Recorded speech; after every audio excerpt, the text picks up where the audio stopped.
Taoiseach, my question is on your discussions in Malta with the EU leaders also, but I'd specifically like to ask you to comment on the deal that the European Union proposes to do with Libya to take refugees.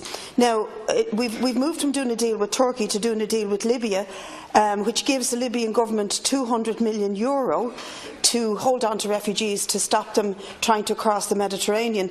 I'd like to know what you said in this discussion, Taoiseach, because some time ago you talked about the reality and the record of Irish people in very flowery language on dealing with refugees. You said it's in our history and personality and in our DNA in Ireland, having dealt with coffin ships at the time of the famine and the Great Hunger. The humanitarian personality of Ireland is extraordinary.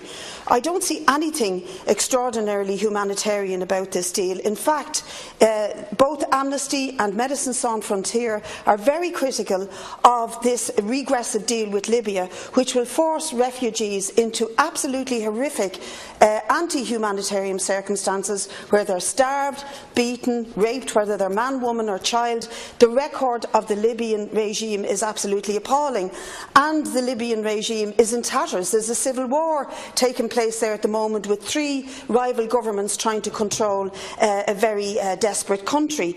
Our own record on taking refugees is not as you described. We have been appallingly miserable towards refugees in the middle of a humanitarian crisis, and very recently returned 4 million to the European Union, which was allocated to us to help resettle migrants. We have 8,000 migrants, men, women and children, living in direct provision, which is a horrendously cruel system and needs to be challenged. But I do want you to comment on this latest, most, I don't know how to describe how EU leaders could be even thinking of putting refugees into the hands of the Libyan state, given that it is in the middle of a civil war, that the reports coming back via our own navy, who helped to rescue people from the Mediterranean, of rape, of brutality, of total inhumanitarian treatment of those refugees in Libya itself. And somebody has likened it to Donald Trump finds ways of keeping out refugees by building walls. We're keeping them out by sticking them into the hands of an absolute terrorist regime. Thank you, Deputy Taoiseach. Thank you, Deputy Smith. It seems to be your theory that you can move into a country and do what you wish. There is no national government in Libya, and as you point out, there are three entities vying for authority there. One of those is making valiant efforts to provide the basis of good government. I mentioned earlier on that of the 181,000 people who came across the central Mediterranean passage from Libya, none of them were Libyan people. These are not refugees, they are all economic migrants, and they're being smuggled across in boats to be picked up by the attack. They are all the official statistics show that these are all economic migrants, and they've moved up through the Horn of Africa to Libya to cross the shores of the Mediterranean. And that's why we sent down our naval forces there for the last couple of years, and that's why they were able to rescue 15,600 men, women and children.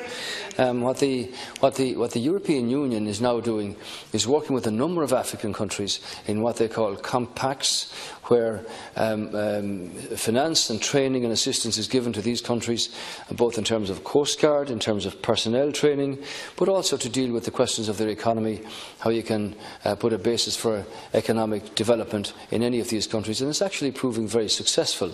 So the point is the point is, Deputy, you can't keep interrupting. Deputy Smith, you can't keep interrupting. You seem to assume that the European Union can move into Libya and tell them to do what Europe likes. There is no national government in Libya, and despite the fact that Europe provides significant monies for training, this was discussed at the Malta meeting.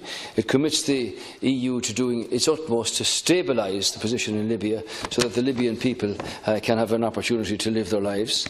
It's vital that we assist the authorities in Libya, such as they are, to build their capacity to control their own land and their sea borders, so that you can combat transit and smuggling activities. And we remain committed as a European Union to political settlement under under the framework of the Libyan political agreement that you don't want to seem to recognise, and to supporting the Presidency Council and the Government of the National Accord, which is backed by the United Nations. I hope you support that. And where possible, EU and Member States of Count Corla will step up cooperation with and assistance for the Libyan regional and local communities and with international organisations who arrive in the country. Thank you very much, Deputy Mayor.